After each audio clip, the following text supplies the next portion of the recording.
Are people watching the news and actually thinking they're getting the truth anymore? Did you hear the president's speech yesterday? This is incredible. Watch out, warning, duct tape alert. Go get some duct tape, wrap your head in it because your head's going to explode. It's not going to stop your head from exploding, but at least you'll have all of the pieces. Duct tape alert. Listen to the president yesterday on jobs. You're gonna love it. As soon as Pat apparently. Yeah, well, you kind of surprised me with this. I didn't. Is this your job? Tell me the number. Oh, just for the love of Pete, I don't have the number in front of me. I didn't. Yeah, you didn't even. Right here. You didn't put a number on it. How's that? Interesting. Obama admits something sounds like a broken record on the economy. Okay, right. Yes. Yeah, I got that one. You didn't put a number. All right, here it is. And so, the truth is, Joe and I, we were talking about this the other day.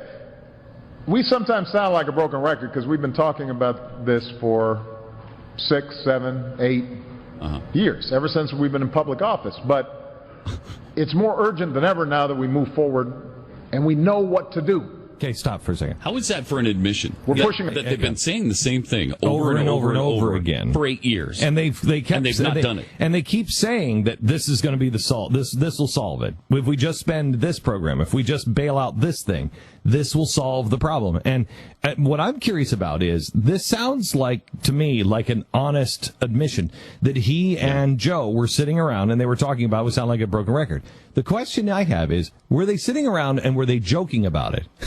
We sound like a broken record. When is he going to figure that out? We keep saying the same thing. Or we're going to sound like a broken record. We can't just keep going out and saying the same thing. Which was it? I think it's we keep going out and saying the same thing and it works every time. Because it does. It does every time. And there was a story, and this was like maybe a year ago, where they said that they pivoted to the economy for the 19th time in their administration. 19 times they had said, we're now pivoting to the jobs. We're now going to really focus on jobs. They've done that 19 times, probably 20 or 21 by now. I won't rest. I won't sleep. I won't rest. I won't sleep. I won't stop until we get everybody who wants a job have a job. And then they do sound like broken records. Which, quite honestly, that may be true already. Everybody who wants a job may have a job. Yeah. I mean, the way they are pushing how many people, why go back to work? Honestly, why go back to work? What they're doing, I don't know if anybody really realizes this. There was a push for universal housing, universal jobs, universal food. That's an FDR thing. And actually, it's a Marxist thing. It's Lenin, Stalin. That was what was in the Constitution of the Soviet Empire, is we give you all of these free things. But why push that when you just do it? When you can just not create any more jobs. They have, just through attrition, because of technology, as many as 60% of our population will be displaced because your job will become obsolete. 60% of the population. So if they don't do anything and they just keep growing it, you won't have anybody will have any skills. They won't be able, they're not adapting. If you think you're out on unemployment for 99 weeks and you think you're going to get back into the workforce with your old job, you're mistaken. And they keep talking about, well, you got new jobs. No, the president should be saying the economy is completely changing. And about 60% of this workforce in the next 10 years will be displaced. We have to understand everything is changing. And so we must, as people, change. But they just thought, we're going to bring back some factory work. No, you're not. It's impossible. That's not going to happen.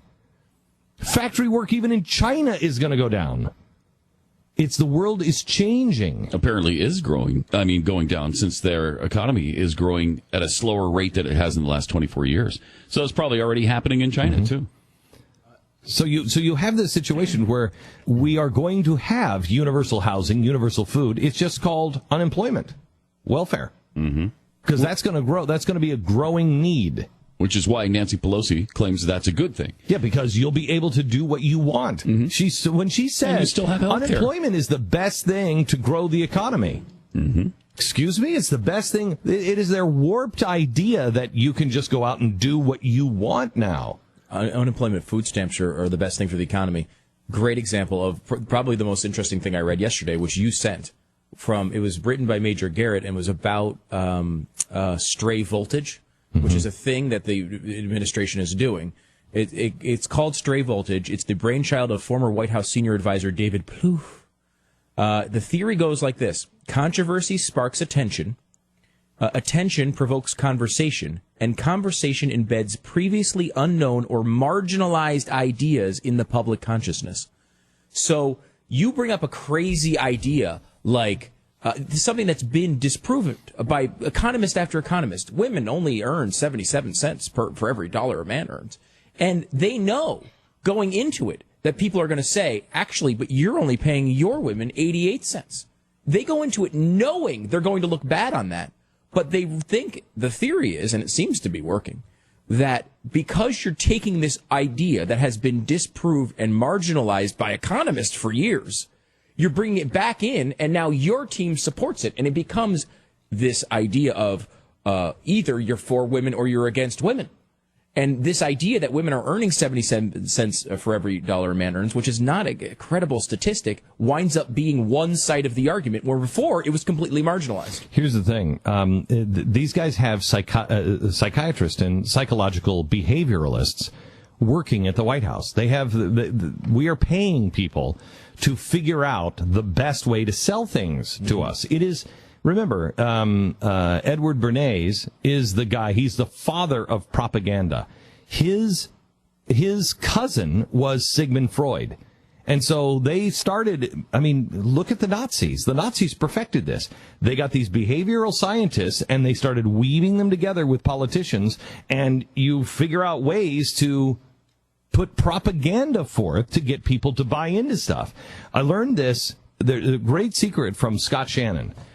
When Scott Shannon was doing Z100 in New York, and this is in the 1980s, and I when I first met him, he was an idol of mine. He was he was, everybody in radio wanted to be like Scott Shannon. He's a legend. Legend.